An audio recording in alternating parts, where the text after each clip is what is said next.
Hello and welcome to another episode of YouTube's Smash or Pass. I'm your host, Michael Royer. You can find me on Twitter at DynastyDadFF. You can see from the video already that our main man, FF Snoog, is not here today, but we might have somebody even better. Don't tell him I said that. Somebody's been tearing it up on Twitter. That's Chris O'Brien at 17GameBase. Welcome to the show, brother. Are you ready to smash or pass? What's going on? I'm fired up to talk running backs. Let's do it, brother. All right, so the first one, and the way we really do this is I'm gonna mention a particular statistic or something that someone has to reach as far as the threshold. I just want you to say smash if they're gonna do it, pass if they aren't. So the first one is a guy that you and I both love.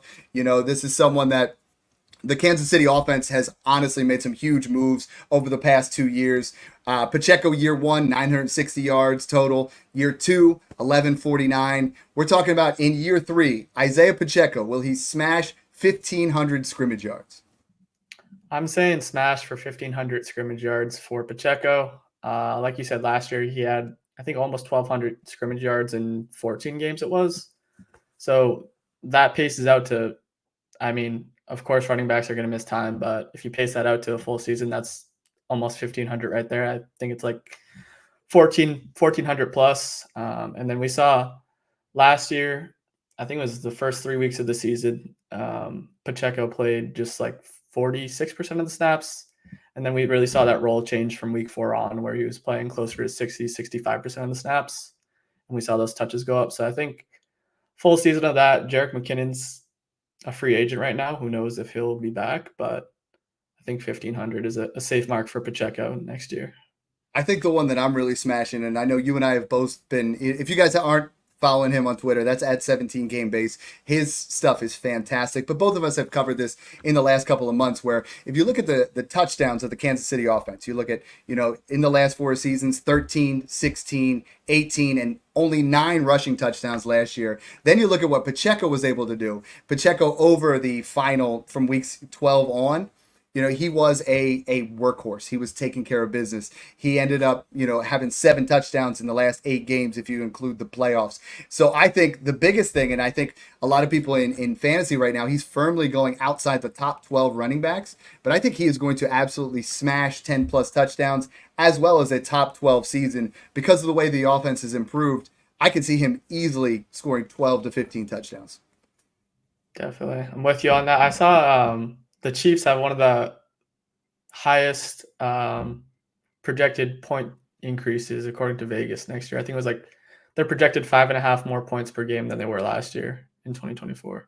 Buy them Chiefs and buy Pacheco. I love that smash. The next one, guy that Snoog, if he was here, he would be jumping up and down because this is someone him and I have been talking about for months. Absolutely buying Joe Mixon everywhere. Last 4 years, he finished as the RB10, RB13, I say RB4, 10, and 6. So he has finished pretty much as a top 13 running back year in and year out. Now he goes to Houston. Smash or pass Joe Mixon as a top 12 running back in 2024?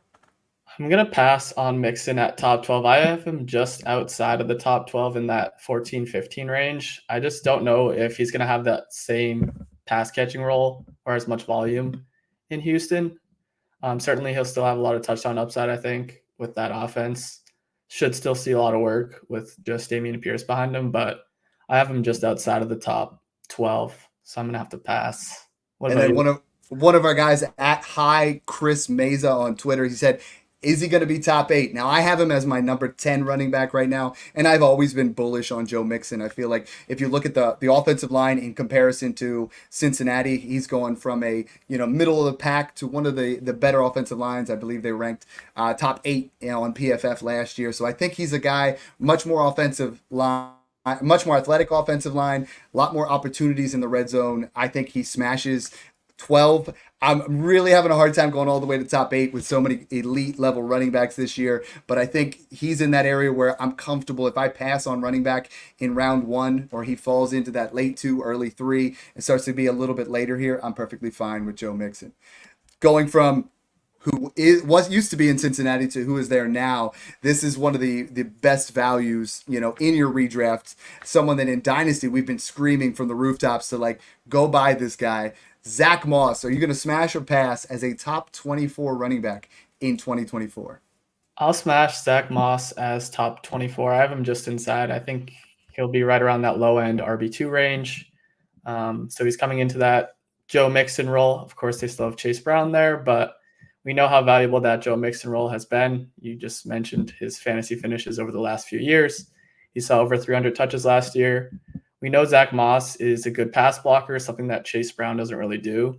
So I think that will certainly earn him time on the field. And of course, they want to keep Joe Burrow healthy. That's been one of the Bengals' biggest struggles in the early parts of Burrow's career. So I think between those red zone opportunities, the pass catching work, as well as that pass protection, I think Moss is going to be on the field a lot in 2024.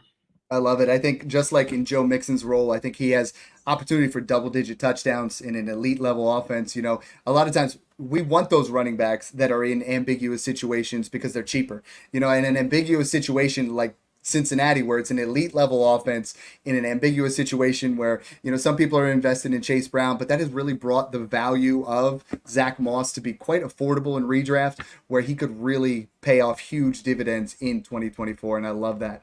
The next one, James Cook. Now, James Cook is a fun one because I'm a bit of a Bills fan, but, you know, he was top 12 in 2024 with 44 receptions, RB8 down the stretch. You know, when Joe Brady took over, it was a different type of offense. So I think James Cook really was fun to watch. My question for you is James Cook over? Are we going to smash 50 receptions or pass under 50 receptions in 2024?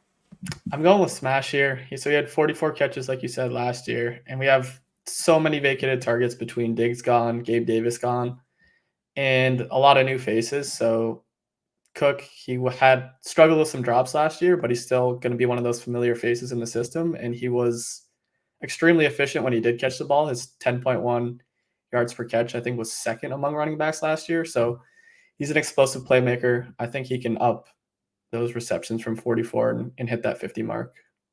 The next part of that question, and this one was sent in from our Patreon. And if you guys are not subscribed to the Patreon, now is the perfect time. We got Chris coming on talking about redraft. We have all of our top 250. So when you guys are starting to do your redrafts, you know, I'm not just the Dynasty Dad, I do redraft as well. You know, we have all those rankings in there. A group right now of over 320 people talking shop 24/7. If you guys can get in there, you know, we're definitely helping out with not only rookie drafts that are still going on, but we're going to help people with their redraft leagues. So, you know, if you were not just here to smash Dynasty, we're branching into rebuilds or not rebuilds, but redrafts. So we're talking about James Cook. Can he be a top 12 running back in 2024? Would you smash or pass that idea? I'll smash top 12 again. I know last year you mentioned he finished RB12. I believe he was RB20 in points per game. So, I mean, a little outside, but he was third in running back scrimmage yards with over 1,500.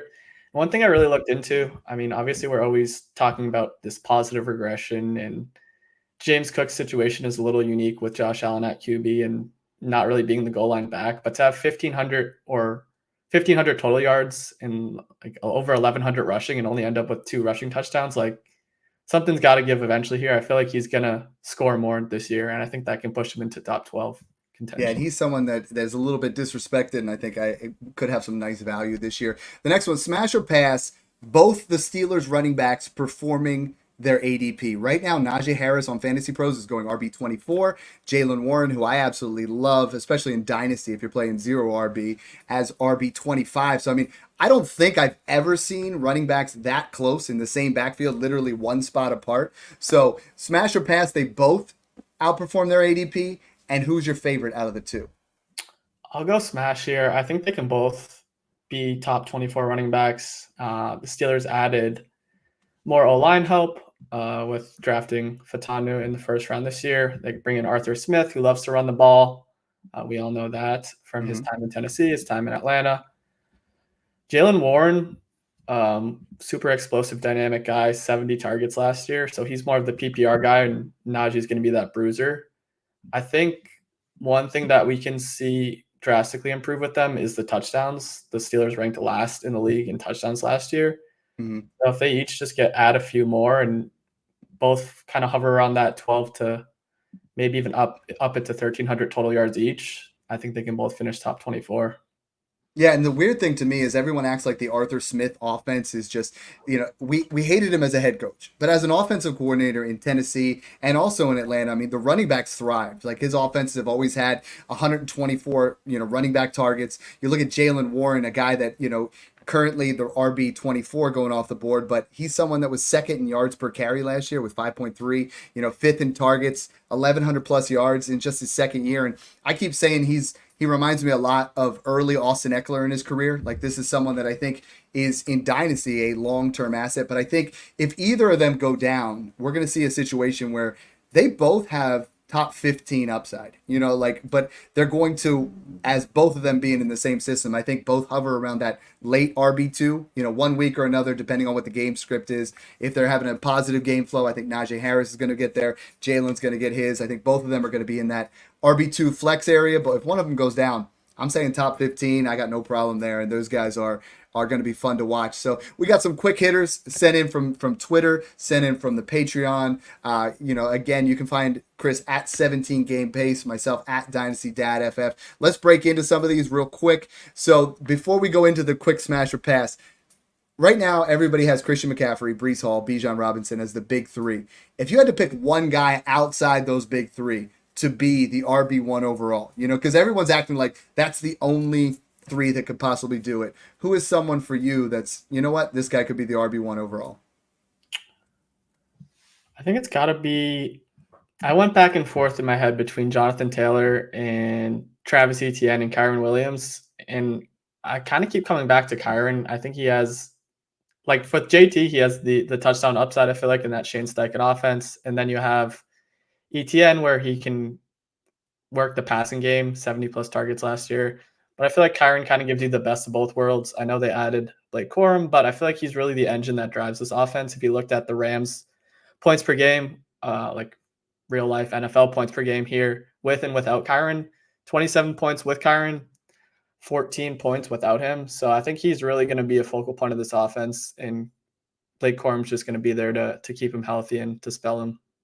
Okay, I got you. See, so I'm gonna lean a little bit more. I love Jonathan Taylor. I was with you with ETN for sure. I think ETN has that because you're looking for a guy to be RB1 overall. They're gonna have to have 50 receptions. They're gonna have to have 1,500 plus all-purpose yards, and they're gonna have to score. I've looked at it over the last 6 years. They have to score at least 18 touchdowns over that time. And I think ETN, Jonathan Taylor, Kyren Williams definitely fit that mold. I would love, I think we're gonna see. And again, it probably takes an injury, but I think Jahmyr Gibbs has that dark horse opportunity. I wanted to say A-Chain in the past, but I think them bringing in Jalen Wright's going to tailor that down just a little bit, and he becomes a bit of a buy. So let's hit these quick hitters now from the Patreon. Derrick Henry, 15 plus touchdowns. Smash or pass? I'm going to go with pass. I love Derrick Henry this year. I think he's going to score a ton of touchdowns, but I don't know if he's going to quite hit that 15 mark. I would project more 12 to 13. I wouldn't be surprised if he hit 15, but I think the Vegas line is what? I think it's 10. 10 Yeah, and I think that's the thing. If he's healthy, and that's why I hate doing some of the Vegas ones where you're like, if he plays 17 games, I don't think there's a scenario where he doesn't score 10 touchdowns. Gus Edwards over the past 3 years has averaged 12 to 13. Derrick Henry, I think we definitely see in that 15 to 18 if he plays them all. That's one that's definitely a fun one to bet on. Speaking of, you were talking about Vegas lines. I mean, so Saquon Barkley right now, smash or pass 1,000 yards. FanDuel line right now is 975, which feels like a number that's an absolute smash to me. Are you agreeing, or where you feel where you're at with Saquon Barkley this year?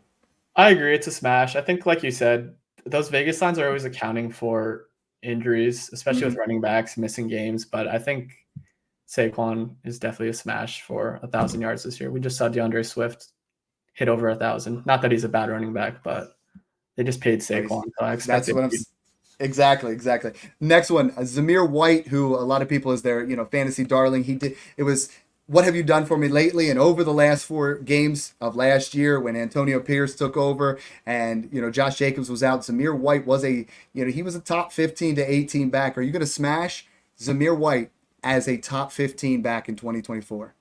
I'm gonna pass top 15. It's so easy to say like this running back's gonna hit this, and then you actually go ahead and like put your rankings out, and you're like, oh, I love this guy, but he comes in at like RB25. There's just so many good guys. I don't see. I mean, I see the path to him being a top 15 running back if he gets 300 plus touches, but I'm not quite there yet. Well, I think you're right. I mean, running backs like 26 deep right now, like 24 to 26, where you're like, you know what? I don't mind having two of these guys, three of these guys in that 13 to 26 range, because I think there's going to be a lot of volume, a lot of opportunities there. Another opportunity is the Commanders' offense.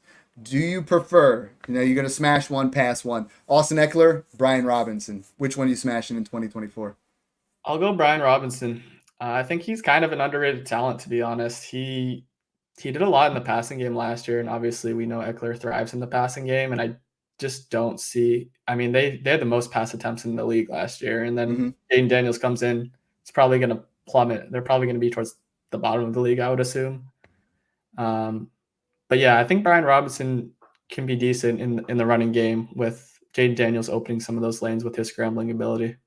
So I'm leaning Austin Eckler. I think he was a year removed from the RB1 overall. I know Snoog's got close ties. We're hoping, a big year from Austin Eckler. Your boy Kyren Williams, smash or pass 65% of the carries in the Rams offense. I'll smash that. I think, like I said before, that offense kind of ran through him. Maybe it won't this year with Puka and Cup coming in healthy, but I think Kyron's the guy in Los Angeles. I think McVay. I know we've had trouble with McVay and in his running back situation in the last few years with Cam Akers, and it's been kind of a weird situation. But I think he trusts Kyren. Yeah, no, I'm with you. And I do think though, when I look at the rookie running backs and I look at Trey Benson and Blake Corum and Marshawn Lloyd and Jalen Wright, I think especially Benson and Corum, I think have what I would say from the running back position as a rookie. They have league winning upside because they're guys that if someone were to go down, they immediately could take over a bell cow role and be, in my mind, top 12 to 15 running backs as rookies. And every year we see that. We see someone go down, a rookie, just absolutely blow up. Jonathan Brooks is going to be in that mix. If you had to pick one rookie running back to draft this year, who is it for you? It's Jonathan Brooks, like you said. I think he's going to be that guy that comes in, maybe starts a little slow. He's coming off the ACL, but one of those guys that we see just explode over the back half of the season and be a league winner. I think there's just not much competition there in Carolina. And it's like 2015 when Todd Gurley came in. We drafted him. We knew almost identical time frame of when he got the ACL injury, and it took a couple of weeks to kind of get things going. And if you're patient, I think Jonathan Brooks is a guy, especially in redraft, where you're going to be able to trade because people are going to say, he didn't really do anything week 1, week 2, all the way to week 6. But week 8 to 17, 18, I think we're going to see a guy that, could put up back end RB1, early RB2, because he's a 3-down type back. So I love that. Chris, it was fun having you on here. We're definitely going to have you on the podcast as well. But why don't you tell everybody where they can find your work and, what you've been working on in the last couple of weeks, because your content has been absolute fire.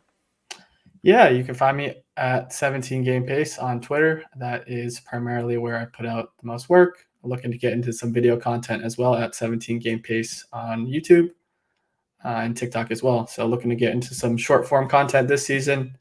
And thanks for having me on. It was a lot of fun. Thanks again for tuning in, guys, and enjoy the process.